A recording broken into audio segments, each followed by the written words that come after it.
Nous nous retrouvons aujourd'hui pour ce 6e épisode de Pause. On a l'habitude maintenant de nous retrouver à plusieurs pour échanger dans la maison des projets qui aujourd'hui a un aspect différent du dernier épisode puisque notre occupant habitude qui faisait une recyclerie de vêtements de seconde main est allé dans un autre endroit dans Fontenay-sous-Bois et la maison des projets attaque une nouvelle mue pour peut-être devenir un espace de présentation de nos projets de bâtiments ou d'aménagement dans les prochaines semaines avec l'arrivée de maquettes et ce sera l'occasion de refaire un nouvel épisode dans un nouvel environnement dans quelques semaines. Mais aujourd'hui, nous recevons, et on en est ravis, François Perron de l'agence Zefco avec Raphaël Bernabei, directrice générale adjointe de Marne-aux-Bois SPL, pour parler de Val-de-Fontenay, pour parler de décarbonation, pour parler d'environnement, pour parler de ville en transition, pour parler de beaucoup de choses. Et avant toute chose, bonjour à tous les deux. Et une première question, Zefco a été créé en 2018, il y a 6 ans maintenant. Par qui et pourquoi ? Alors, par qui ? C'est assez simple, c'est Florian Dupont et moi-même. Donc on était 2 au début, on est aujourd'hui 30. Donc on a assez vite grossi. Et pourquoi ? C'était un moment intéressant en fait 2018 parce qu'on est avant le Covid et on est à un moment où il y a un changement de métrique. Sur l'aspect environnemental, on passe du kilowattheure au kilogramme de CO2. Et donc en fait, ça a un peu transformé la manière et les approches qu'on a sur les thématiques bâtiments, aménagements, etc. Et en fait, ça a beaucoup bouleversé les manières de faire. Et puis après, il y a le Covid qui a aussi, lui, eu son impact et un peu bouleversé sur les envies ou en tous les cas l'acculturation collective et la sensibilité collective sur les sujets environnementaux. Donc on a créé Zefco au milieu de cette dynamique et c'est avec ces 2 dynamiques-là qu'on s'est construit. C'est vrai que j'avais oublié qu'avant, autre temps, autre mœurs, avant le Covid, on parlait que de kilowattheures et qu'on a pris l'habitude depuis plusieurs années de cumuler des tonnes de CO2 émis ou évités ou non émis dans nos opérations de bâtiment ou d'aménagement.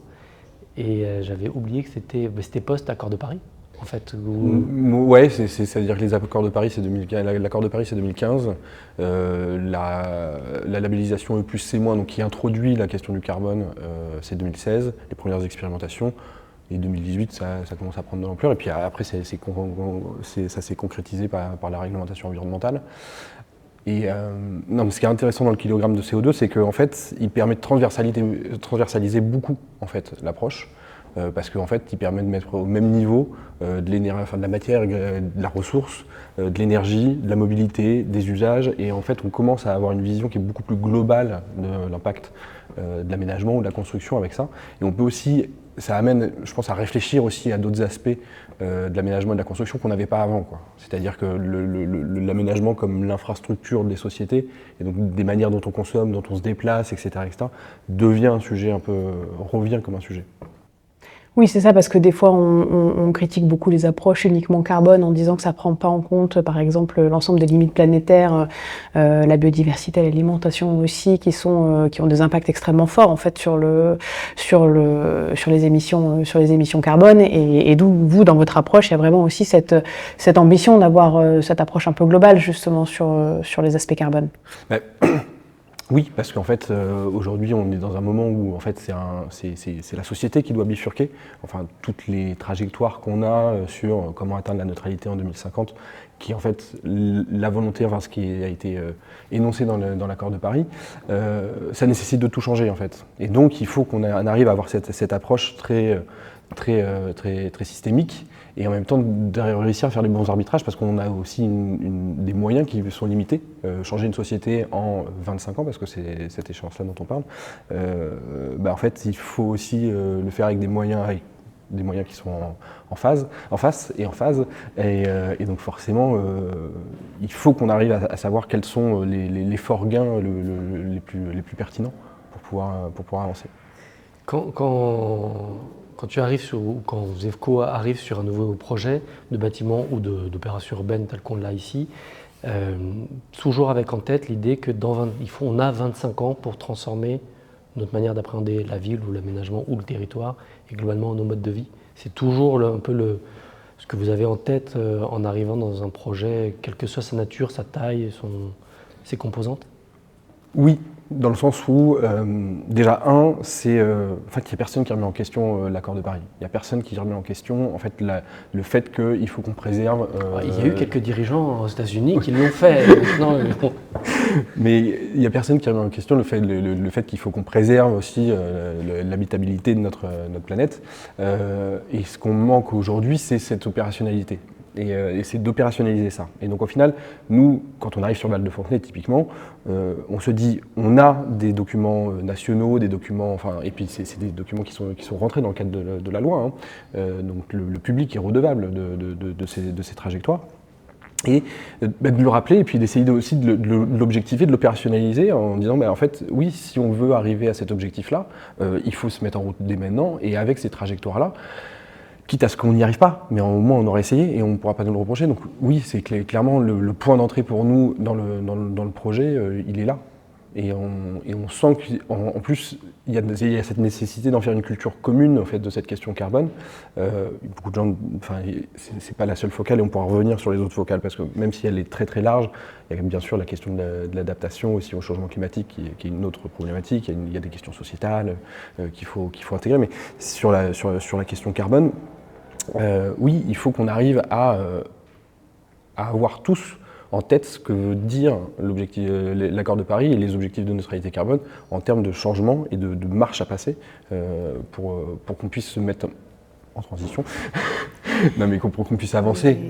Mais ça, c'était un vrai sujet parce que même nous, dans la culture commune qu'on avait de ces questions-là environnementales, on s'est rendu compte, je pense, collectivement, et ça nous a fait un gros choc quand même quand on a pris conscience des enjeux et surtout des mesures qu'on devait mettre en place concrètement pour atteindre les accords de Paris, c'est qu'en fait, dire d'atteindre les accords de Paris avec un projet d'ambition comme celui-là, en fait, c'est pas simple du tout, voire même c'est très difficile. Et comment est-ce que du coup, vous nous accompagnez, vous nous aidez à se dire qu'on va y arriver collectivement en fait à ces objectifs-là?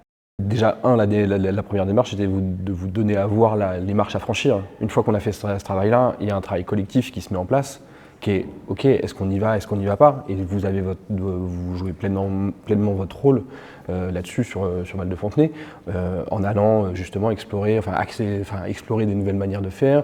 Le fait d'avoir fait ce choix-là de passer de 0 à 40% de 37% de réhabilitation dans l'opération Val de Fontenay, c'est un choix fort. Déjà, et c'est celui qui doit être fait. Il y a des questions qui restent encore à traiter sur les questions de mobilité, sur les questions de programmation commerciale pour les consommations, etc. Mais ne serait-ce que d'avoir mis la première graine qui est de dire OK, on le pose sur la table, voilà les marches, comment on peut faire pour y arriver, c'était déjà notre travail de base et après c'est un travail collectif. En comparant des projets que vous suivez un peu partout dans l'Hexagone, est-ce que vous avez aujourd'hui des freins qui sont maintenus dans la compréhension de ces enjeux dans différents projets, sans citer de nom, c'est pas tant. Et quels sont les moyens de lever les verrous ou les incompréhensions, peut-être les préjugés, qui aujourd'hui peuvent bloquer justement à ce qu'on a fait nous en 2019 ou 2020, de se dire voilà, c'est trop important pour pas qu'on mette ça sur le dessus de la pile de l'opération, il faut être accord de Paris compatible. Quels sont les écarts et comment est-ce qu'on y arrive, quels sont les chemins. Aujourd'hui, qu'est-ce que vous pouvez constater comme frein qui pourra rester sur d'autres territoires que le nôtre, ou même dans d'autres territoires d'ailleurs, qui nous empêcherait d'aller plus loin dans ce chemin-là ou de franchir les premières marches qui sont devant nous en 2024, là, vraiment concrètement? Il y a forcément une question économique qui vient, puisque ça bouleverse des schémas d'aménagement établis et dans lequel on est quand même dans la construction de la ville, on est quand même dans un process qui s'est largement optimisé et qui est très très optimisé, quoi. Il y a les marges, à un moment, elles sont moins présentes. Donc ça, c'est un premier frein, c'est-à-dire comment on dépasse comment on re-questionne la manière dont on aménage et quels sont les poids relatifs de chacun dans l'aménagement. du public, du privé, etc. Et puis la difficulté à se projeter.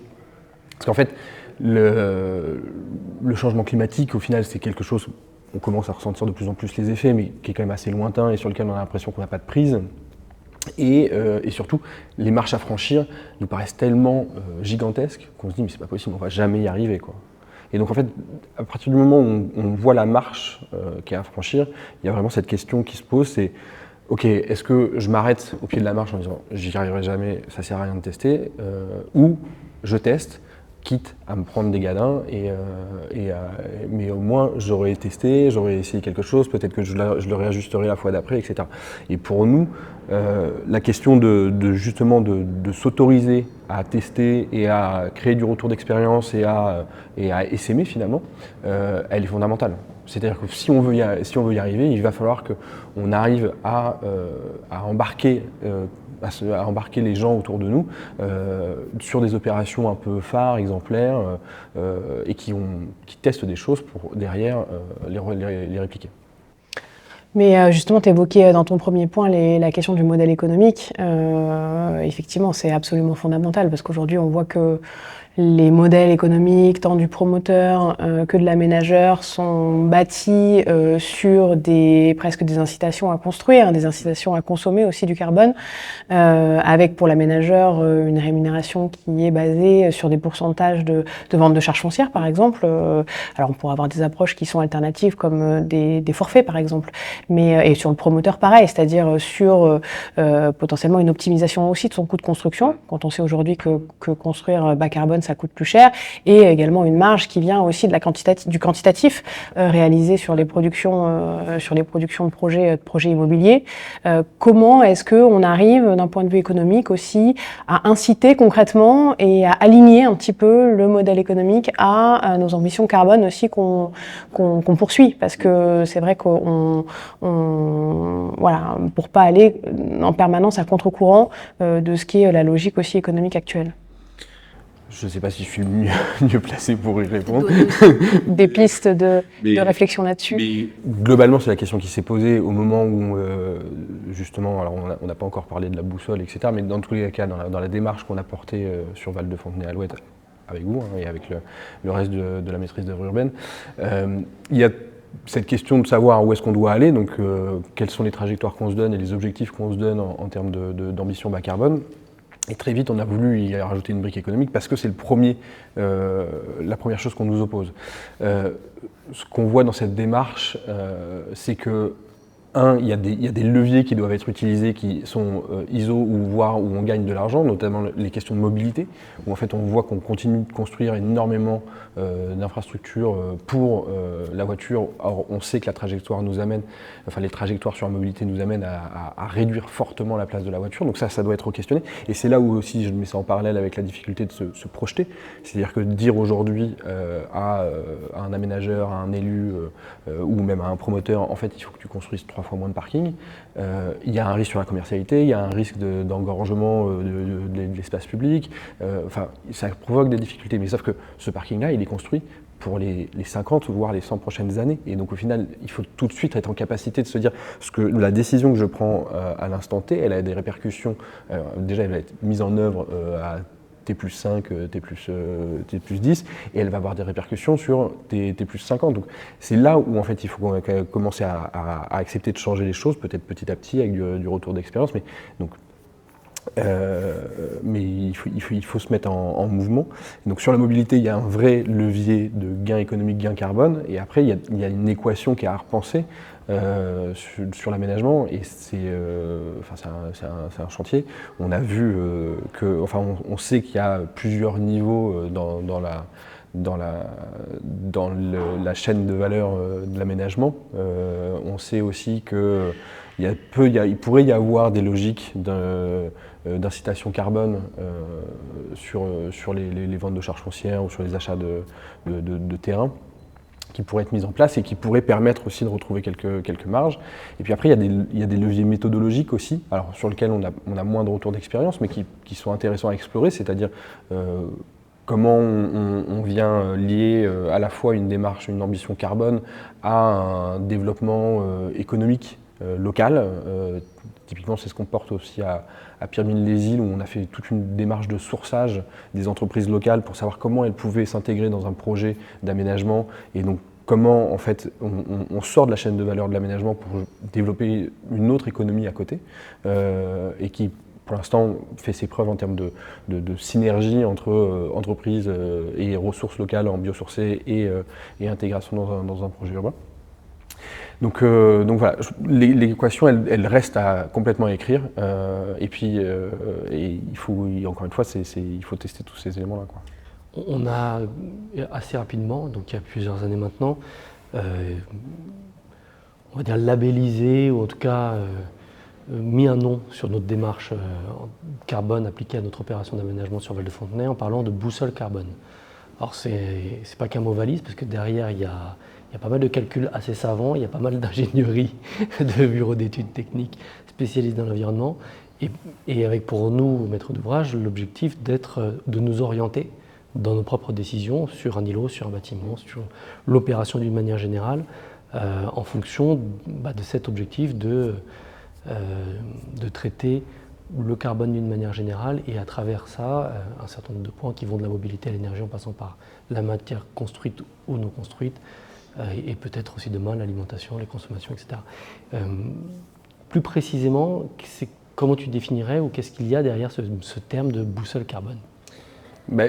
Au moment où il a fallu choisir un nom, la boussole nous apparaît hyper intéressante parce que, c'est pas un élément précis, c'est-à-dire qu'on n'a pas vocation à calculer à 3 chiffres après la virgule l'intensité carbone de Val de Fontenay à l'ouest. Donc ça, c'est un premier élément. Deuxièmement, c'est quelque chose qui est lisible par tous, qui peut être mis au milieu de la table, et où au final tout le monde comprend là où on doit aller. Et en fait, ces deux éléments-là, pour nous, ils étaient fondamentaux dans le choix du nom, parce que en fait, c'est un outil commun. Encore une fois, cette question de la culture commune, pour nous, elle est hyper importante. Si on veut bouger, en fait, il faut qu'on bouge collectivement, et donc il faut que tout le monde puisse s'approprier cette question-là. Donc le nom vient de là, tout simplement. Et alors depuis, vous avez mis en place une sorte de base de données qui compile nos éléments à nous de programmation immobilière, de programmation urbaine. De votre côté, un certain nombre d'entrants qui viennent de vos retours d'expérience, de calculs, j'imagine, très scientifiques. Vous combinez tout ça, on appuie sur un bouton et il en ressort une marge de manœuvre ou une direction, ou c'est plus compliqué ou plus fin ou plus subtil?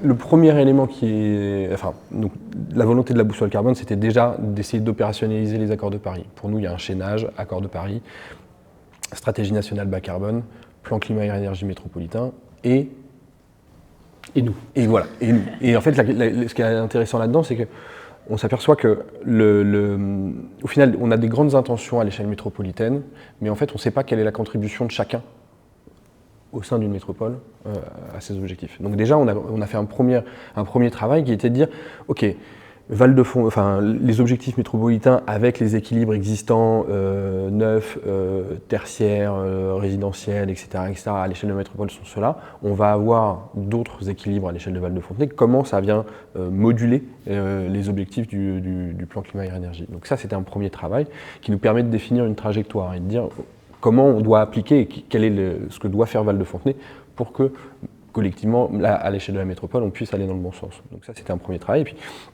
une fois qu'on avait fait ce travail-là, bien sûr, il y a la question économique qui est arrivée. Et en fait, on a commencé à se poser la question quel était le coût de ça et qui devait le porter.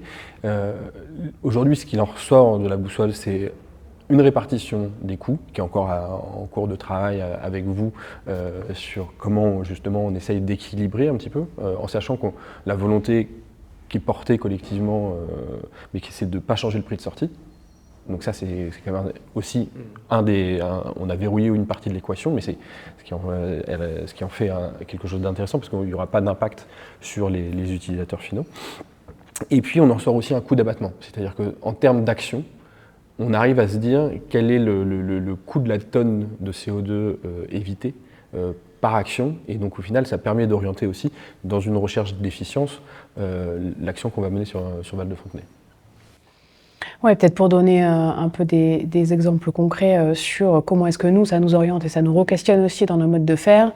Peut-être de dire qu'en fait c'est vachement important d'avoir pour nous une vision et un cap à horizon des accords de Paris, par exemple 2050, 2035, qui nous donnent des budgets carbone à l'échelle globale de l'opération, donc on doit respecter pour rester dans cette trajectoire-là, qu'on décline ensuite par secteur et qu'on peut décliner jusque à la plus petite échelle avec, pour nous, malgré tout, ce qui est intéressant aussi, des marges de manœuvre et pour les élus, c'est-à-dire de se dire que les choix sont pas complètement rédhibitoires, c'est-à-dire qu'il y a des systèmes de péréquation qui peuvent s'opérer aussi entre certains projets, mais à partir du moment où on se dit, quand on aura consommé le budget, on l'aura consommé et au-delà de ça, on sera en dehors des clous. Et de se dire, par exemple, sur des décisions un peu stratégiques assez centrales d'un point de vue carbone, sur, est-ce que là, on construit tel nombre de stationnements, est-ce que ça implique, d'un point de vue carbone, sur un projet en neuf, par exemple, et de se dire, là, en fait, si on arrive vraiment à objectiver ces données, c'est-à-dire de dire que si on est sur une nappe globale ou de niveau, outre les conséquences économiques sur les projets, mais de dire d'un point de vue carbone, en fait, juste on va être en dehors des clous, ou de là de se dire, en fait, on est parti plutôt sur une réhabilitation, une conservation du bâti, avec des transformations qui restent lourdes dans les changements de programme, mais qui, in fine, vont pas vers la démolition. Et là aussi, on économise tant de tonnes carbone, tant de tonnes CO2, et ça permet là aussi de respecter la trajectoire. Et en fait, ça donne des vraies discussions objectivées aussi avec l'ensemble des parties prenantes des projets pour dire en fait là on y va pas, sachant que les conséquences du point de vue du respect des accords de Paris et du cap global qu'on s'est donné collectivement, on y arrive ou on n'y arrive pas.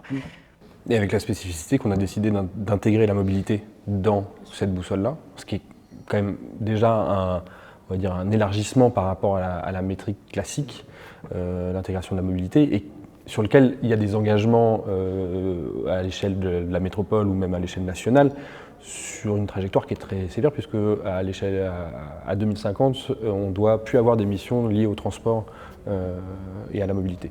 Donc c'est quand même une trajectoire sur laquelle on se positionne, et ce qui implique des choses aussi, des manières de faire, des méthodologies qui sont très différentes et qu'on est en train encore d'explorer sur Val de Fontenay, du foisonnement, de la mutualisation, et donc forcément qui pose des questions aussi de contractuelles entre les différents propriétaires, l'aménageur, les nouvelles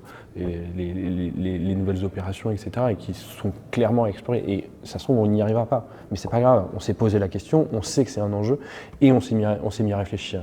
Et ça, ne serait-ce que ça, c'est le début de l'action. On pourrait croire que pour nous, la question de la mobilité est assez simple. On a quand même 2 RER, le A, le E, le tramway T1 qui arrive, la ligne 15 du Grand Paris Express qui arrive également. Donc on est quand même plutôt, puis les bus, etc. On a plutôt un réseau transport en commun extrêmement efficace sur Val de Fontenay.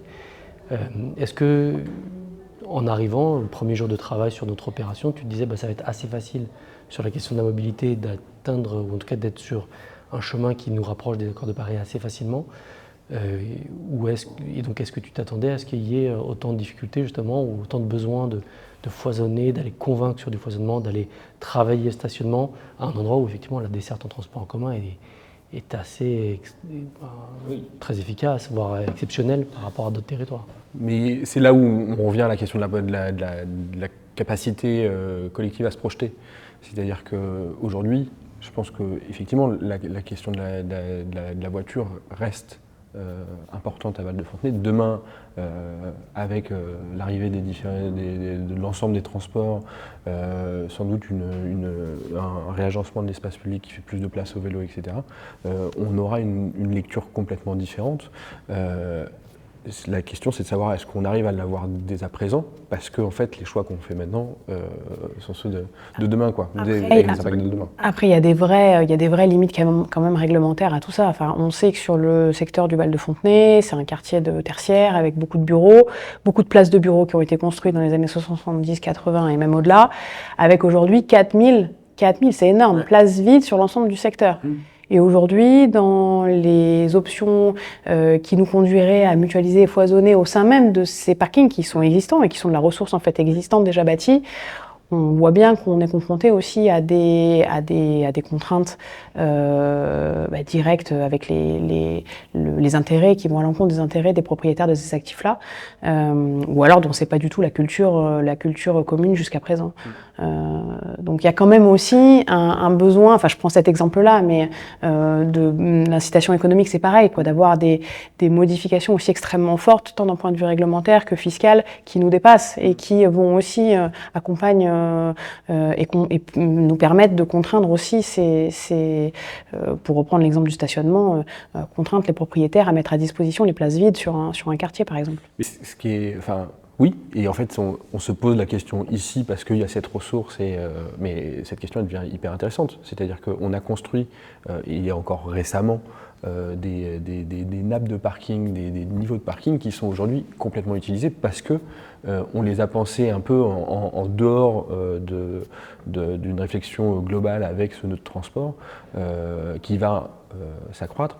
Et donc en fait on a construit quelque chose qui est inutile, mais ça appartient à quelqu'un et donc on n'a pas trop le droit d'y toucher. Et en fait je pense que ça c'est des choses qui doivent se réinterroger. Et le fait d'avoir intégré la mobilité dans la boussole fait qu'aujourd'hui on se retrouve à se poser ces questions-là et à essayer de réfléchir à savoir comment on peut faire. Donc, encore une fois, peut-être qu'on n'y arrivera pas à la fin, mais par contre, on s'est posé la question et on aura essayé. On aura aussi, à un moment, enfin, voilà, fait germer quelques réflexions aussi autour de nous, quoi. Donc, c'est le début du cheminement et donc, si ça ne marche pas sur Val-de-Fontenay, on peut espérer que ça marchera sur l'autre, mais ça va marcher sur Val-de-Fontenay.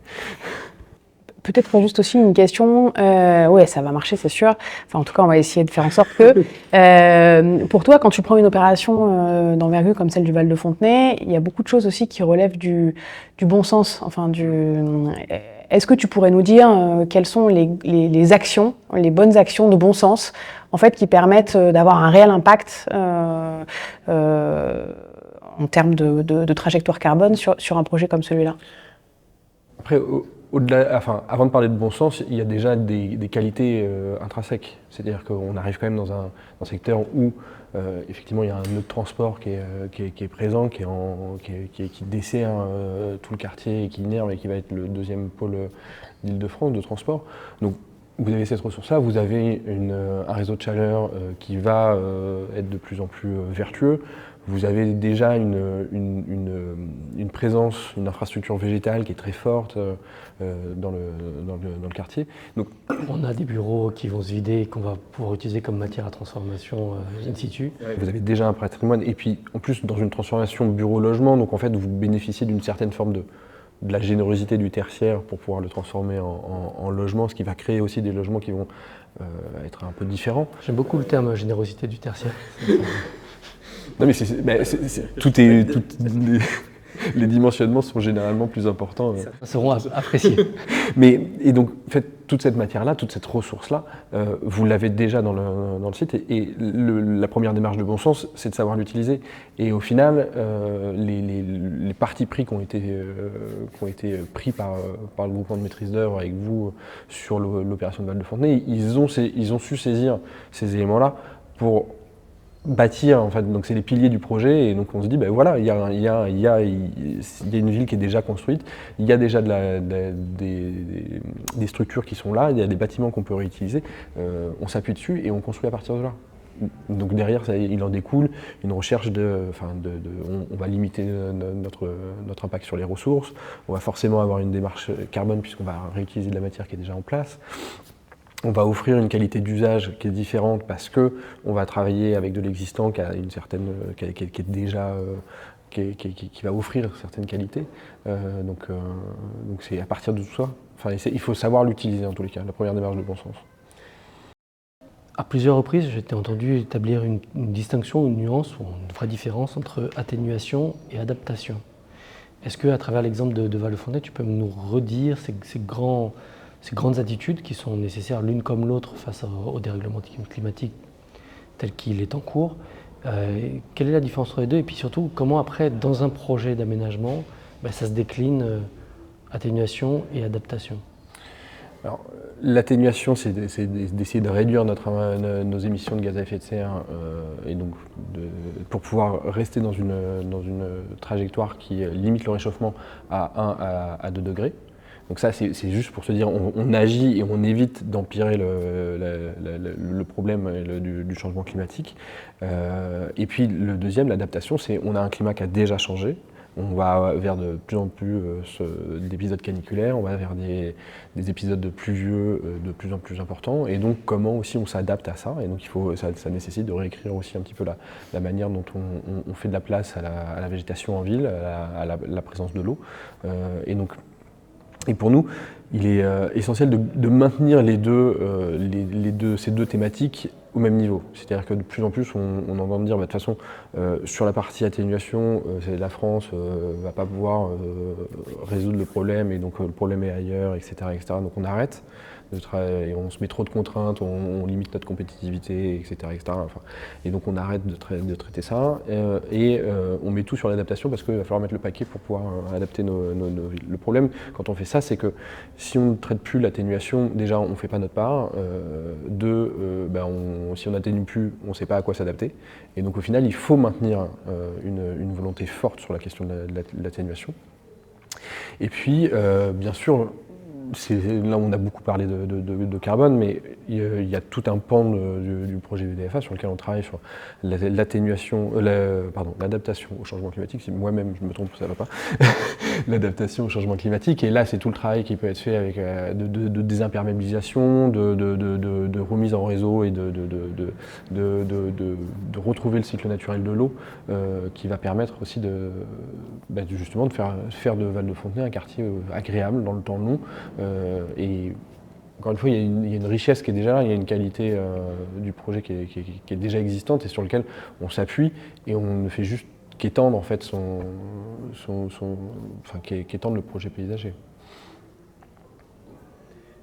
Dans le travail, là on se rend bien compte dans ce que tu dis que ça ne peut pas être l'affaire, en tout cas que l'environnement, le carbone encore moins, et puis l'environnement ne peut pas être que l'apanage du bureau d'études environnementales dans une équipe, et que c'est quelque chose qui forcément doit questionner le maître d'ouvrage, la totalité des membres d'une maîtrise d'œuvre, peut-être aussi la gouvernance politique d'un projet qui doit se sentir concerné par ces éléments-là.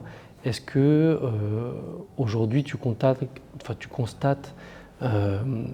une cohérence, une convergence de vue de la totalité de notre maîtrise d'œuvre de Val-de-Fontenay sur ces enjeux, auxquels participent autant le paysagiste que l'architecte, l'urbaniste, etc. etc. Et est-ce que tu partages cette idée que il faut vraiment toutes les parts d'un projet, jusqu'au projet immobilier du promoteur derrière, se sentent partie prenante de cette équation, de cette recherche de solutions sur l'atténuation et l'adaptation?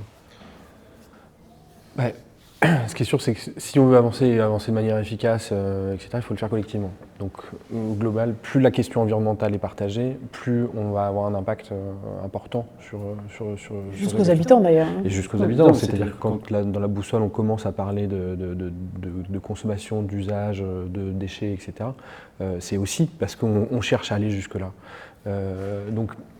La question environnementale, c'est surtout pas une question d'experts, c'est une question qui nous concerne tous. Et en fait, il faut justement être en capacité de la partager.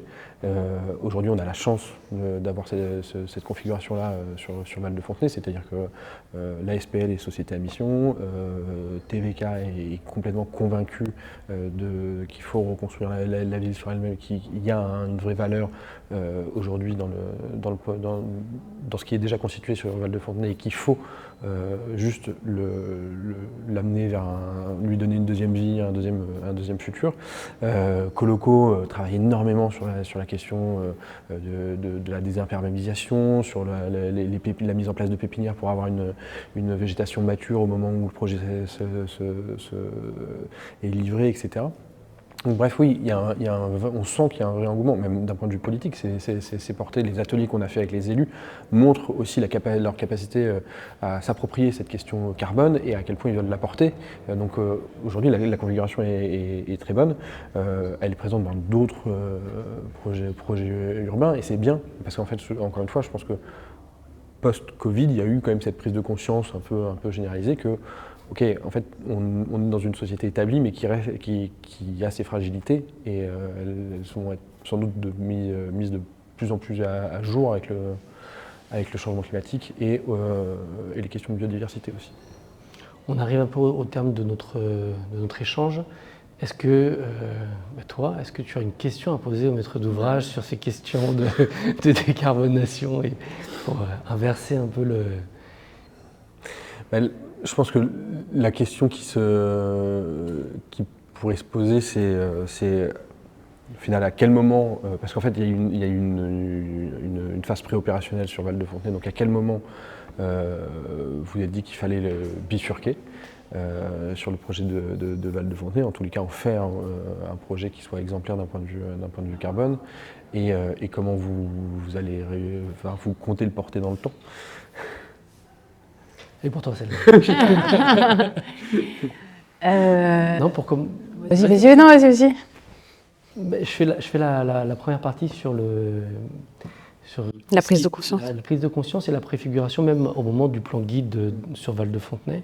Comme ça, je te laisse répondre sur. Et après, comment on le tient dans le temps.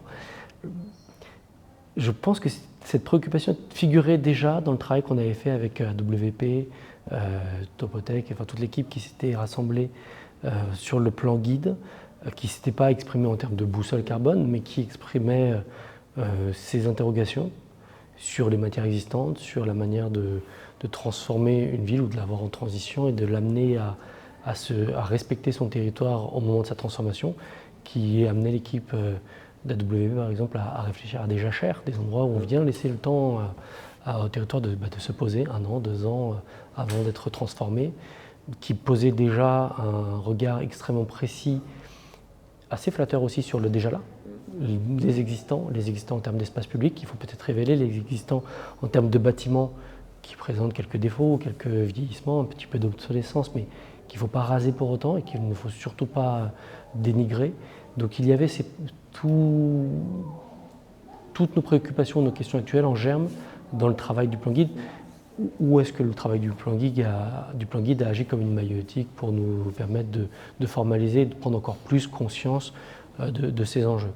Donc il n'y a pas eu bifurcation après le plan guide, je dirais plutôt qu'il y a un approfondissement, et puis parce qu'on est rentré en phase opérationnelle et que là les idées sont confrontées à la réalité, à la mise en œuvre. Après il y a en revanche une décision de gouvernance qu'on a pu porter avec les élus de Fontenay-sous-Bois et puis avec le conseil d'administration, qui est de dire cette orientation carbone est trop importante pour que ce soit une des 4 roues ou la 5e roue du carrosse, et puis on va faire rouler surtout notre business as usual. Ne serait-ce que parce qu'on a très vite compris que business as usual, ça nous amenait à 4 degrés qu'on a sur les courbes du carbone usuel, et qu'il faut changer notre appréhension de la transformation de la ville si on veut rendre tout ça soutenable. Donc la décision s'est faite justement à la fin du plan guide et au moment de la désignation de la maîtrise d'œuvre, dans la consultation, dans le concours qui nous a permis de désigner l'équipe dont tu fais partie, de voir la place prépondérante que pouvait prendre cette réflexion, non pas pour rester figée, surtout pas, mais pour transformer une ville qui a besoin de bouger, d'évoluer, de se moderniser sur certains aspects, de se renaturer sur d'autres aspects. Voilà. Et pour comment est-ce qu'on y arrive et qu'est-ce qu'on essaie de mettre en œuvre, alors peut-être 2 volets. Un premier volet de nous dans nos process et dans aussi la façon dont on exerce notre métier d'aménageur, et comment est-ce qu'on travaille aussi avec l'ensemble de nos parties prenantes, c'est vraiment d'arriver à chaque action à très court terme, c'est-à-dire sur vraiment les actions qui arrivent maintenant, dans une projection encore à long terme qui donne le cap de la boussole, mais de se dire pour chaque action qu'on lance dès maintenant, quel est l'impact qu'on a sur tel et tel scénario en termes de carbone in fine, et comment est-ce que du coup on arrive à prendre les décisions qui vont dans le bon sens sur les projets, encore une fois à vraiment très très court terme et sur plutôt des thématiques d'atténuation. Donc ça c'est le premier volet extrêmement pragmatique dans la pratique, on va dire, de nos métiers. Et il y a quand même un volet aussi financier évidemment qui aujourd'hui nécessite des investissements notamment publics encore importants à ce stade, je pense, pour pouvoir réussir cette transition. On est en train de faire des gros investissements en termes énergétiques, en termes de plateformes de réemploi, en termes de stratégies de réhabilitation qui coûtent en fait aujourd'hui de l'argent. Encore une fois, ça va à contre-courant du bon sens environnemental dans lequel on devrait tous agir. Donc il y a encore besoin de ces investissements-là. Et le partage de l'effort financier devra certainement intervenir entre différents acteurs en bout de chaîne, enfin à toutes les chaînes d'ailleurs de l'aménagement pour pouvoir réellement y arriver.